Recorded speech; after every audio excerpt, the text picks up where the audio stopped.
할렐루야. 네, 이 새벽에 나오신 여러분들 환영하고 축복합니다. 자, 오늘 레위기 22장 말씀은 크게 두 가지를 다루고 있습니다. 첫째 앞에는 성물을 먹는 규례입니다. 이 성물이라는 것은 하나님 앞에 제사를 드린 후에 제사장이나 그 가족이 먹을 수 있는 것을 거룩한 음식, 성물이라고 부릅니다. 성물. 그래서 1절부터 16절까지 성물에 관한 규례가 소개됩니다. 성물을 먹을 때는 부정한 것에 접촉된 자는 성물을 먹을 수 없다. 뭐 그런 것이 이제 소개되는데, 자, 우리 2절과 3절 말씀 한번 읽어볼까요? 2절과 3절입니다. 2절, 3절 시작. 아론과 그의 아들들에게 말하여 그들로 이스라엘 자손이 내게 드리는 그 성물에 대하여 스스로 구별하여 내 성호를 욕되게 함이 없게 하라. 나는 여호와이니라. 그들에게 이르라. 누구든지 내 자손 중에 대대로 그의 몸이 부정하면서도 이스라엘 자손이 구별하여 여호와께 드리는 성물에 가까이 하는 자는 내 앞에서 끊어지리라. 나는 여호와이니라. 하나님 앞에 드린 제물은 아무나 함부로 먹을 수 없다는 것입니다. 특별히 5가지 제사가 있지만 그 중에서 먹을 수 있는 것은 오직 화목 제물로 드린 제물만은 제사장과 그 가족이 먹을 수 있습니다. 근데 제사장의 가족 중에서도 이런 자들은 먹을 수 없다. 4절 말씀 보면 아론의 제사장, 대제사장인 아론의 자손 중에서도 나병 환자, 유출병 환자, 또 이런 사람은 정결하기 전에는 그걸 먹을 수 없다. 또 시체에 부정에 접촉된 자도 먹을 수 없다. 그래서 그런 부정한 사람은 몸을 깨끗이 씻든지 또 하루가 지나서 정하게 되면 그 음식을 먹을 수 있다. 뭐 이렇게 해서 그 성물은 아무나 먹을 수 없다는 것입니다. 자, 거기에 또 한 가지 이제 규례가 있는데 일반인은 그걸 또 먹을 수 없어요. 우리 10절 말씀 한번 읽어보세요. 10절입니다. 10절 시작. 일반인은 성물을 먹지 못할 것이며 제사장의 객이나 품꾼도 다 성물을 먹지 못할 것이니라. 그러니까 제사장 가족이 아닌 사람은 그 제사 드리고 난 제물을 화목 제물로 드리고 난 제물을 먹을 수 없다는 거예요. 근데 제사장의 가족이나 제사장의 소유는 먹을 수 있는데 일반인은 안 되죠. 또 제사장의 집에 거하는 객은 먹을 수 있어요? 먹을 수 없어요? 객이라는 건 나그네 손님은 먹어요? 못 먹어요? 못 먹죠. 먹지 못할 거예요. 또 품꾼은 하루 일삭을 받고 일하는 사람. 그 집에 있으면서 오늘 하루 일하면 하루 품삯을 받고 또 갔다가 또 돌아오고 자기 집에 가 자고 돌아와서 또 아침에 일하는 이런 품꾼들, 이런 사람들도 성물을 먹지 못해. 이런 사람은 엄격히 말하면 제사장의 가족이 아니에요. 가족이 아니죠. 제사장의 소유가 아니라는 거예요. 이건 굉장히 중요한 의미가 있어요. 그래서 자, 이것을 성물을 먹을 수 있는 사람은 어떤 사람이냐? 11절 다시 한번 주의해서 읽어봐요. 11절 시작. 그러나 제사장이 그의 돈으로 어떤 사람을 샀으면 그는 그것을 먹을 것이며 그의 집에서 출생한 자도 그렇게 하여 그들이 제사장의 음식을 먹을 것이며. 이제 뭘 깨달으셨어요? 자, 제사장이 어디 가서 그 당시엔 종도 돈을 주고 사고 팔았으니까 자기가 돈으로 어떤 사람을 샀으면 그 순간부터 제사장의 소유가 되는 거예요. 내가 돈을 치르고 값을 치르고 사면은 나의 것이 되는 거예요. 그런 제사장의 소유는 그 성물을 먹을 수 있다 없다? 먹을 수 있다는 거예요. 제사장의 소유니까 제사장의 가족이 된 거예요. 쉽게 말하면. 또 제사장의 집에서 출생한 자, 그 집에서 누가 종 중에서도 그 집에 태어났어. 그 종도 제사장의 소유지만 돈을 주고 그 종의 자식도 제사장의 소유단 말이에요. 이제 그것은 고대의 관습이에요. 내가 돈을 치르고 노예를 샀다. 그럼 노예가 자식을 낳아도 그럼 그 집의 소유가 되는 거예요.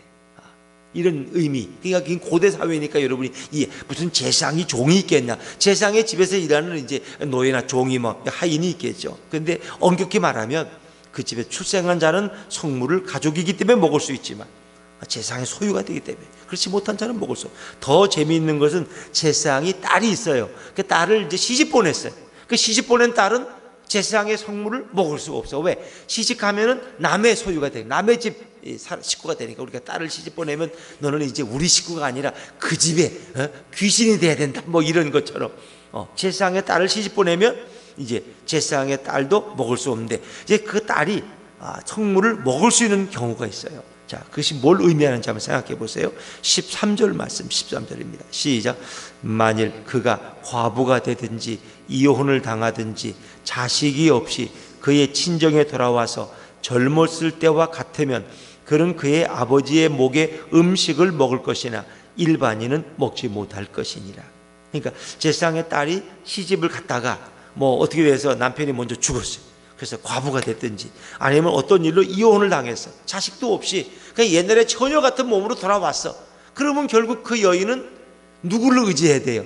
자기 아버지를 의지해야 돼. 자기 아버지 외에는 의지할 남편도 없고 가족이 없어요.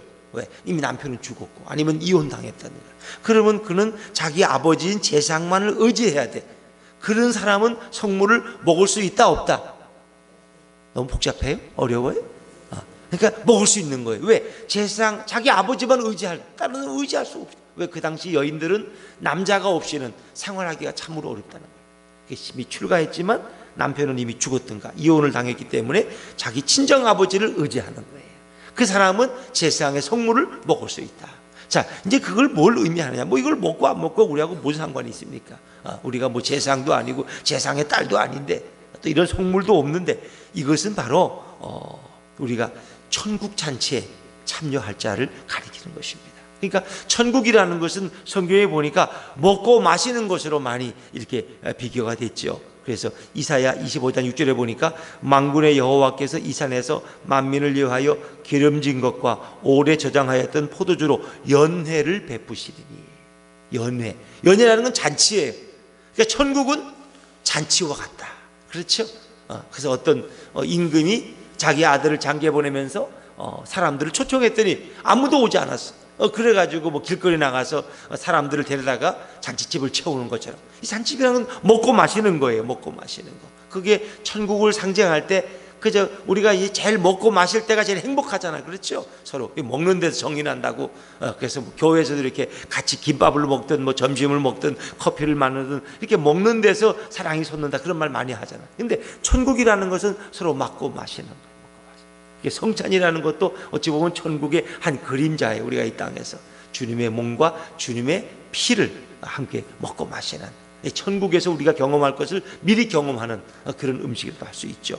그런데 구약에서 이렇게 제사장의 가족들이 성물, 제사 드리고 나서 그 성물을 먹는 것은 우리가 천국에 참여할 수 있는 자와 참여할 수 없는 자를 우리에게 구분해 주고 있는 거예요. 다시 말하면 제사장은 이 땅에 오실 누구를 가리킨다 그랬어요? 예수 그리스도를 가리킨다 그랬어요. 그러니까 그 천국 잔치에 참여할 자는 어떤 자이냐? 그는 예수 그리스도에게 속한 자라는 거예요. 그리스도의 소유가 된 자예요. 내가 값을 치르고 샀으니 너희는 내 것이라. 너는 내 것이라. 이사야 43장인가요?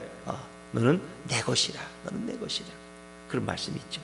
그래서 이렇게 그 성찬에 천국 잔치에 참여하시는 자들은 바로 그리스도의 보혈로 정결함을 입은 자들. 그리스도께서 자기의 피를 값주고 자기의 생명을 값주고 우리를 사셨어요. 그 그리스도의 소유가 되었어요. 우리는 이제는 너희는 나의 것이라, 내 것이라, 내 것이라. 그 사람들만이 천국에 참여할 수 있다. 또 이렇게 자기 친정 아버지 외에는 이 시집 갔던 돌아온 딸이 의지할 대상이 없어요. 우리는 그리스도가 아니면, 예수가 아니면 의지할 대상이 없는 거예요. 오직 예수님만 전적으로 의지하는, 그 은혜를 사모하는 자들, 이런 사람들이 천국 잔치에 참여해서 그 천국의 그 즐거움에 동참할 수 있다 하는 것을 우리에게 예고해 주는 거죠. 그래서 우리가 구약을 표면적으로 읽으면 아니 뭐 지금 이런 구약 시대도 아니고 무슨 화목 제물이 있는 것도 아니고 이 성경이 도대체 뭘 의미가 있어라고 말했지만, 이 성경의 표면이 아니라 그 이면에 그 진리를 우리에게 보여주고 있는 거예요. 천국 잔치에 참여할 자들은 바로 이런 그리스도에 속한 자들, 그리스도의 보혈로 깨끗하게 씻김 받은 자들, 또 그리스도에게 은혜를 사모하는 자들만이 천국에 참여할 수 있다는 것을 보여주고 있는 거죠. 또 17절부터 마지막 절까지 이 두 번째 부분에서는 하나님께 드리는 제물이 어떤 것이냐, 우리가 하나님 앞에 제물을 드릴 때 서원 제물이든 자원 제물이든 번제든 어떤 제물로 드려야 되느냐는 거예요. 어떤 것을 하나님은 기쁘게 받으시는 제물이 되느냐. 이왕이면 기쁘게 받으셔야지, 기쁘게 받지 못하는 제물이면 그 무슨 의미가 있는 거예요. 자, 그래서 우리 18절, 19절, 20절 말씀 우리 한번 쭉 이어서 한번 읽어보죠. 시작. 아론과 그의 아들들과 이스라엘 온 족속에게 말하여 이르라. 이스라엘 자손이나 그 중에 거류하는 자가 자원 제물로 번제와 더불어 여호와께 예물로 드리려거든 기쁘게 받으심이 되도록 소나 양이나 염소의 흠없는 수컷으로 드릴지니 흠이 있는 것은 무엇이나 너희가 드리지 말 것은 그것이 기쁘게 받으심이 되지 못할 것임이니라. 아멘. 여기 보니까 조건이 있어요. 소나 양이나 염소를 드리는데 흠 없는 것을, 흠이 없어야 돼요. 두 번째는 암컷으로 드려요, 수컷으로 드려요? 수컷으로 드리죠. 흠 없는 수컷으로 드릴지니. 흠 있는 것은 뭘 드려도 하나님이 기쁘게 받지 못한다는 거예요. 흠 없는 걸 드려야 돼. 온전한 걸 드려야 돼. 그걸 더 설명하는 것이 21절입니다. 21절 시작. 만일 누구든지 서운한 것을 갚으려 하든지 자의로 예물을 드리려 하여 소나 양으로 화목 제물을 여호와께 드리는 자는 기쁘게 받으심이 되도록 아무 흠이 없는 온전한 것으로 할지니. 흠이 없는 온전한. 그래서 22절에 보니까 어떤 게 흠이 있어요. 눈먼 것, 상한 것, 배임을 당한 것, 종기 있는 것, 습진이 있는 것, 피부병이 비루 먹은 것, 이런 건 드리지 말라는 거예요. 이런 흠이 있으니까. 그러면 우리가 뭐 지금 하나님 앞에 무슨 짐승을 잡아 드리는 것도 아니고 뭐 이게 도대체 무슨 의미가 있느냐? 여기는 아주 굉장히 중요한 의미가 담겨져 있죠. 바로 구약에서 드려진 제물은 뭘 상징하는? 우리가 양이나 소나 이렇게 잡아서 드리는 그 제물은 이 땅에 오셔서 단 한 번 이례적으로 자신의 몸을 드림으로 영원한 속죄 제물이 되실 예수 그리스도를 예표하고 있는 줄로 믿습니다. 그거는 특별 아주 분명한 진리입니다. 이 모든 구약의 제사 드리는 제물은 다 예수 그리스도를 가리키고 있는 것입니다. 그래서 그들은 죄를 질 때마다 수많은 속죄 제물을 드리지만은 이제 단 이례적으로 한 번 오셔서 우리를 위해 영원한 제물이 되실 그리스도를 가리키는 것이다. 그래서 예수님은 이 땅에 십자가에서 단 한 번 제물이 되셨는데 그분은 흠이 없는 제물, 그분은 온전한 제물이에요. 그래서 흠 없는 수컷. 그래서 예수님은 남성으로 오신 거예요. 남성으로. 흠 없는 수컷으로 드리라. 남성으로 오셨다. 그래서 그분은 정말 무흠하고 무죄하시고 순결하시고 온전하신 분으로 오셔서, 그래서 그분이 또한 우리의 속죄 제물이 되려면 그분은 신이래요. 신. 그래서 하나님이셔야 돼요. 그래서 그분은 하나님이 인간의 몸을 입고 이 땅에 오셨는데 동정녀 마리아를 통해서 왔기 때문에 원죄의 영향을 받지 않는 무죄하시고 무음하시고 온전하신 분으로 오셨다는 것이죠. 그분이 우리의 영원한 제물이 되심으로 저와 여러분의 죄가 영원히 속죄받은 줄로 믿습니다. 그러니까 구약에서 그 복잡한 절차로 드리는 그 제사도 그것도 임시적이고 그것도 아주 불완전한 것이지만 예수님은 흠없는 제물로 오셔서 자신의 몸을 드리심으로 완전한 제물이 되셨다. 우리는 그분이 속죄 제물, 대속 제물로 오신 거예요. 그래서 마태복음 20장 28절에 보면 여러분 잘 아는 말씀이 있죠. 인자가 온 것은 섬김을 받으려 함이 아니라 도리어 섬기려 왔고 자기 목숨을 많은 사람의 뭐로? 대속물로 주려 함이니라. 대속물로. 죄를 사하는 제물로 주려 한다. 자신을 예수님이 분명히 말씀해요. 나는 대속물로 왔다. 너희를 위해서 나는 죽을 어린 양으로 왔다. 대속물. 그래서 세례 요한은 요한복음 1장 20절에 세상 죄를 지고 하는 하나님의 어린 양을 봐라. 그 누굴 가리켰어요? 예수님을 가리켜. 예수님. 인간은 어린 양이 될 수 없어. 인간은 제물이 될 수 없어. 왜? 우리는 깨끗하지 못해. 우리는 죄가 있기 때문에. 우리는 흠이 많기 때문에. 우리는 인간이기 때문에 그게 안 돼. 그러나 오직 하나님이신 예수 그리스도 그분은 인간의 몸을 입고 오셔서 우리의 영원한 속죄 제물이 되셨다는 것입니다. 에베소서 5장 2절에 보니까 그리스도를 설명하는데 그는 우리를 위하여 자신을 버리사 향기로운 제물과 희생 제물로 하나님께 드리셨느니라.